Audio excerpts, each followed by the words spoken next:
Last week on Talk Say, we spoke about the art form of photography and spoke to legendary Alfred Khumalo.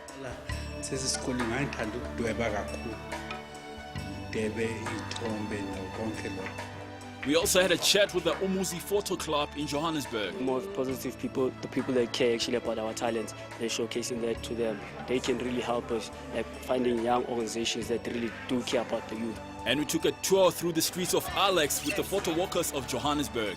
So that taxi rank 80. When we meet real people and we touch real things. Thank you to Masapi Mohale for showing interest in cameras on our Facebook page. Keep talking, South Africa.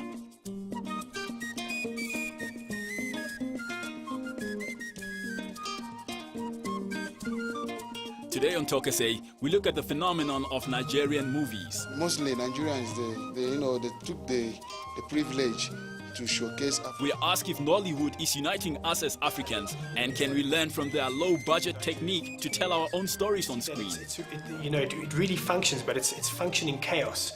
We want to see the audience watching movies in their own home languages.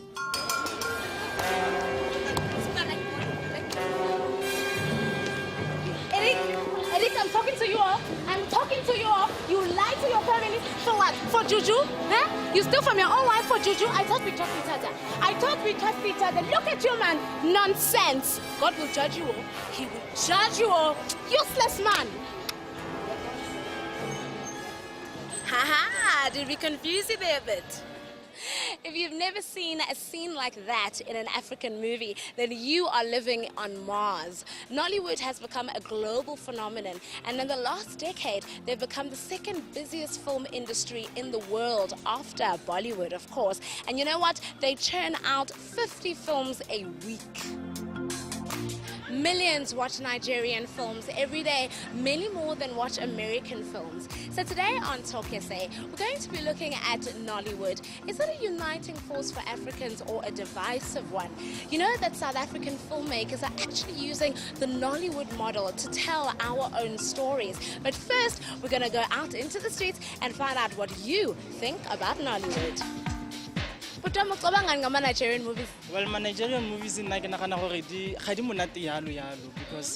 because like sometimes they are interesting, sometimes I don't think already shall.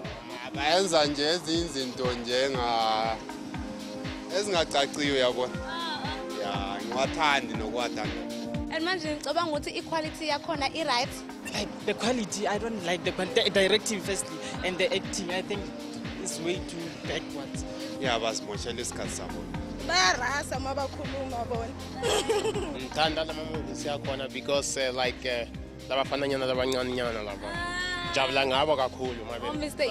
yes, Actually, I've learned a lot from Nigerian movies.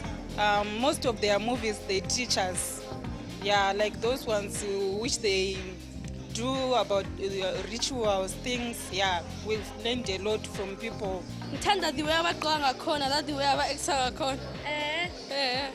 there's the Nigerian movies. So when ama movies from America.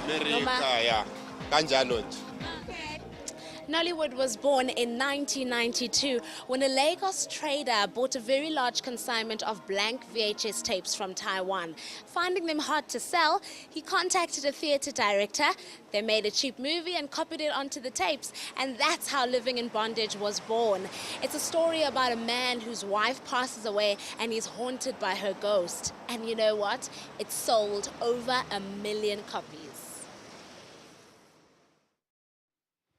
And now it's 20 years later here in Joburg, and you can find these movies at almost every barbershop or cell phone shop. I'm here in Fairview at the Emperor's Video Shop. Now, the Emperor is the authority when it comes to Nollywood movies because he's got tons and tons of them. Hi, Ike. Hi, how are you?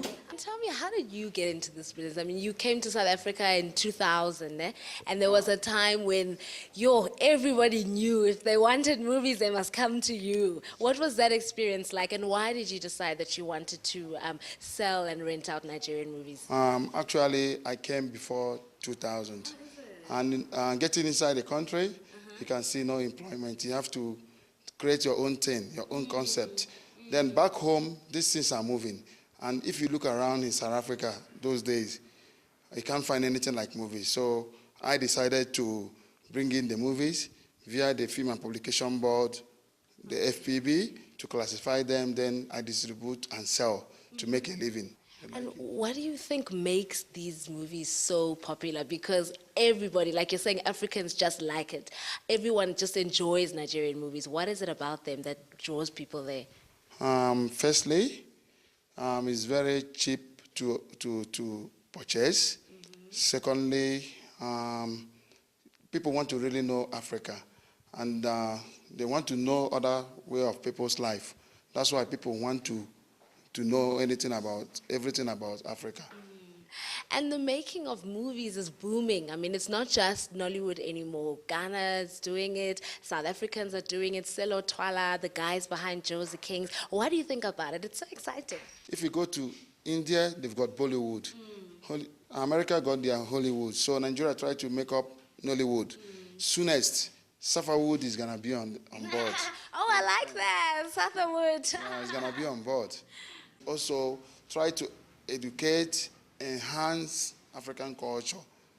That is what it's all about. Most people think that Africa is a jungle, but when they watch this movie, they know we can do something. At least we are heading something, you know. We are getting into something. So that's awesome. Okay, so I'd like to rent some movies. Which movies would you recommend? It depends on you, because we've got varieties. Do you want love movies? You're a young girl. Do you like love, comedy, maybe a little bit of horror, everything, anything. Okay, comedy. What about these young boys, Aki and Popo, Baby Police? Oh, yes, that looks funny. Yeah, it's a very funny one. Tell me, where were you and how old were you? What was the experience when Living in Bondage came out? Actually, you know, that movie is older than you, I believe. You know, that movie started I started as way back as 1992. That time I was still in school as a youngster, as a teenager.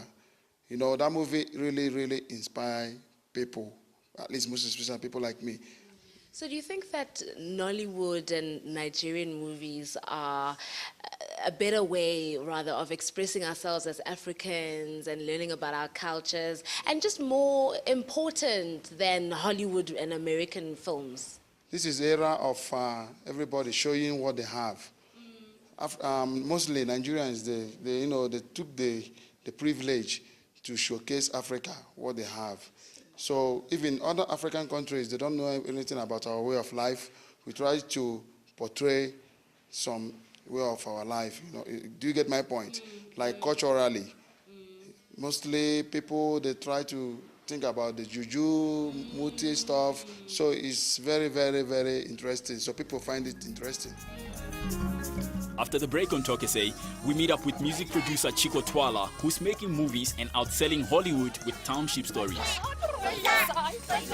If you can't get the votes of those people, you will never actually make it. So I felt that we're ignoring that market.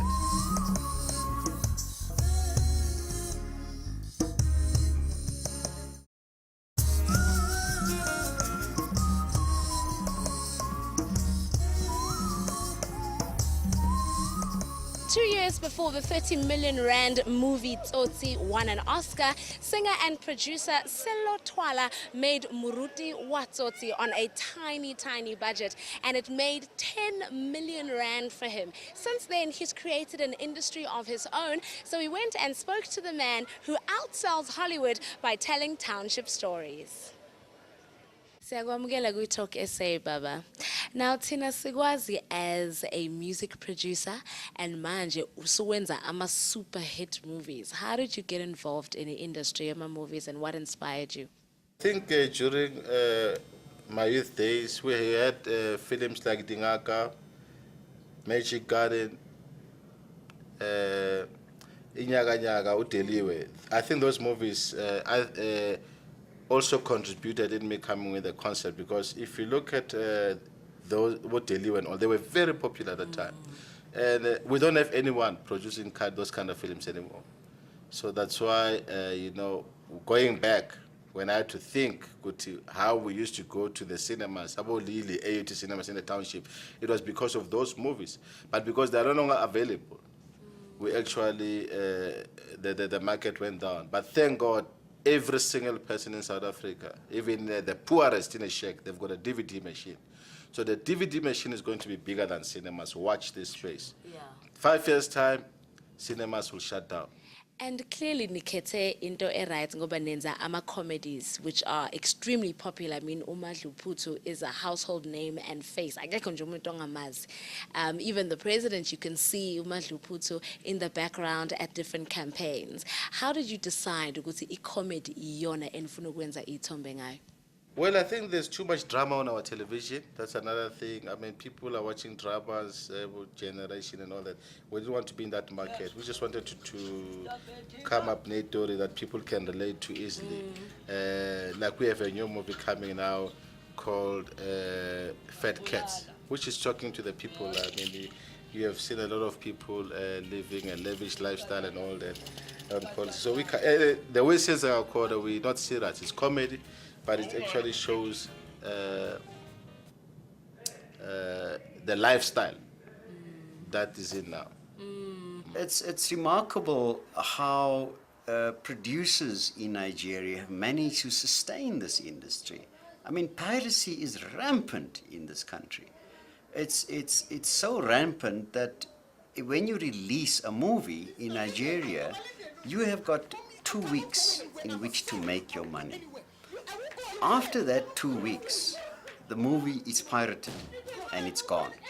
The only way you can distinguish a genuine movie from a pirated movie in this country is the DVD jacket. On our side, I don't think we'll have a problem with piracy anymore because we have planned already with our movies will go out the same price as the pirates. So I think people would rather get an original copy than the pirated one because, I mean, we can match their price. I mean, it was important there was to understand that non-traditional ways of distribution are the ways of distribution. You know, everything from buying your cell phone vouchers on the street, which is what everyone does there. You don't go to a store to buy airtime, you buy it on the street. You buy food on the street, in the same way that's how you bought movies. And instead of fighting the sort of idea of piracy, the best thing possible was to do was to actually work with them because these what we call pirates or illegal distribution was basically the norm. So 90% of what was being distributed in the markets would be technically pirated. I think what has appealed to the whole continent about Nollywood films is they're simple. The stories are simple. I mean, there's a lot of them do have religious content and all of that, but also they're soapies. As you make your bed, so will you lie on it. Now you better go back and sort yourself out with your mother. And never you step your feet. It's reliable, it's pleasurable, and it's predictable what you are going to see. I mean, if you look at, they come in installments. You get, series 1, 2, 3, 4, 5 of whatever the story is, and it's almost as if they're soapies on VCD. And they speak, and I think if you see the increase now in what's happening in local content in South Africa and what's working, Ikasi and all these things, our stories, people want to see themselves. Well, I look at the Nigerians, and those people are very important. If you want to measure a market with the you must look at those people, ordinary people. I don't look at people who live in the suburbs and all that, no. I look at the vendor, the person who's selling a newspaper. I look at the cleaner, those are the people. Even the president, if he can't get the votes of those people, he will never actually make it. So I felt that we're ignoring that market. Hence, when I saw Nollywood, I said, I'm going to start. That's how I actually started. And we were actually going very, very strong. And tell me, have you seen any of the new movies from South Africa? Because South Africans are taking on the model like Madlu Phuthu. Have you seen those ones? I've seen Madlu Phuthu. Do you like it? Nice. Yeah, I like it. And you?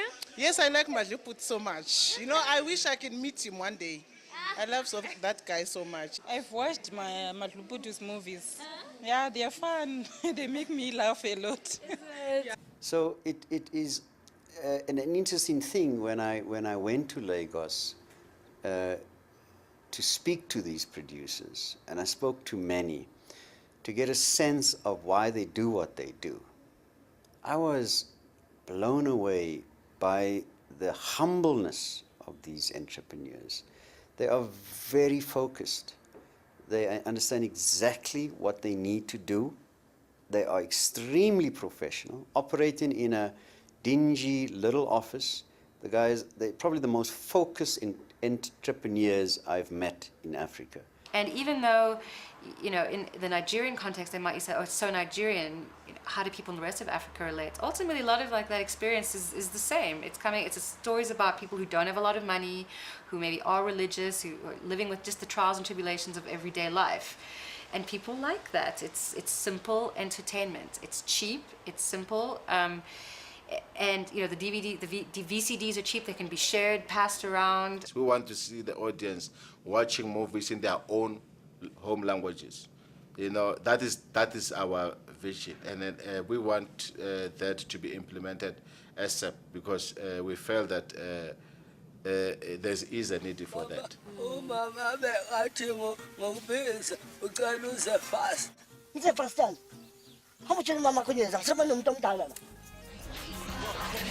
After the break on Talk SA, we meet the makers of Josie Kings, a South African Nollywood movie that's soon to be launched. Priest. Yeah, I think, you know, anyone who's been to Nigeria and been to Lagos, you'll see that it really functions, but it's functioning chaos.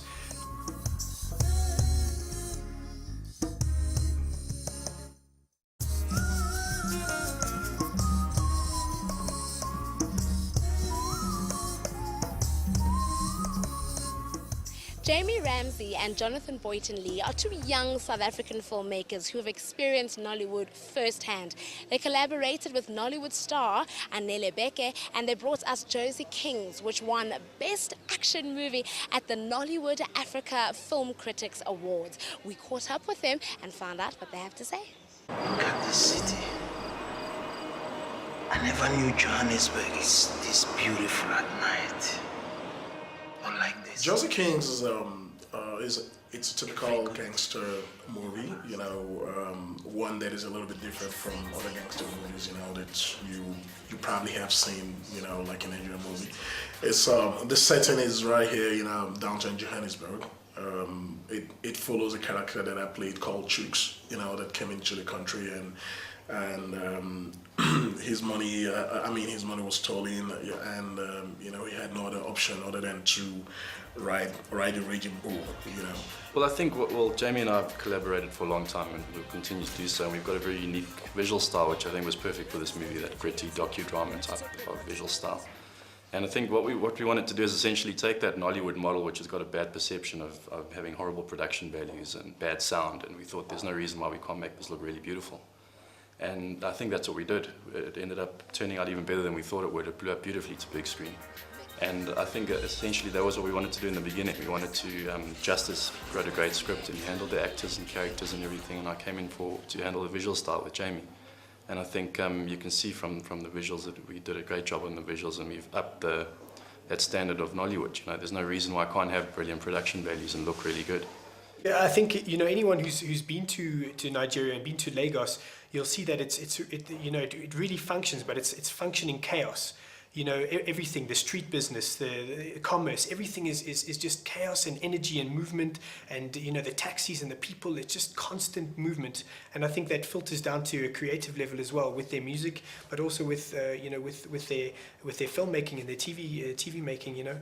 And you know, I remember once seeing a Nollywood film that was literally you know, a bunch of people in a room, and the guy had put a light on top of the camera, and that was his only source of light. So wherever he panned, he sort of lit the character from the top of the camera. And you know, I just thought that was beautiful, because it must have taken them at least maybe 3 days to make a whole movie. And you know, at the end of the day, you know, if the content is right and the storyline appeals to Nigerian people, then you know, it doesn't really matter how it's made, as long as it's made, you know. And I think we can really take that mindset and put it in a South African context and get our stories made. No matter how they're made, our stories just need to get made. You know, if it's a bunch of kids with a handy cam making a little movie, you know, in the middle of Mpumalanga or wherever, you know, it's a story, and if it comes across and it tells a story, then that's all that matters, you know. So I think there's just something in the simple stories that resonates with millions of Africans, and I think the lesson is that we should be telling more African stories. And I think what has come out of Nollywood is the experience that those filmmakers have gotten producing a film in 3 days. The production qualities that they then go on to do are better. So in terms of where the African film industry is going to grow, it's not going to be from a handful of South African producers waiting for $5 million to produce a film. It's going to be from literally thousands of West Africans churning out movies and getting enough experience that eventually the quality improves. But I mean, that's the thing. I think what's come out quite the most with this movie is, and which is great for first-time filmmakers as well, is how much we did with so little. Like, you show people clips from our movie and they're like, there's no ways you made that in such a short amount of time on such a small budget, and it gives investors a lot of confidence. They see what we can do in such a short amount of time with such a little amount of money with one little DSLR camera. They're thinking, geez, imagine what these guys can do with more. Can I make a comment to add to that? I think what Andy said there is quite important, because you've touched on, I think, the essence of what makes Nollywood work, and how we're retrofitting that with a high production quality to make a better product. I think the essence that makes it work is your ability to roll with the punches and go with the flow. If this location doesn't work, you hustle another location. So it's not about having R1 million budget and being locked into one spot and having to make it work. Jose King is going to come to Alex, Khayelitsha, Soweto, Mlanga.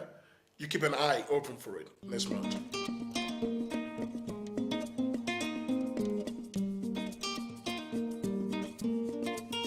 Your nation builders of the week this week are Emperor Ike, Sello Chico Twala, and the makers of Josie Kings.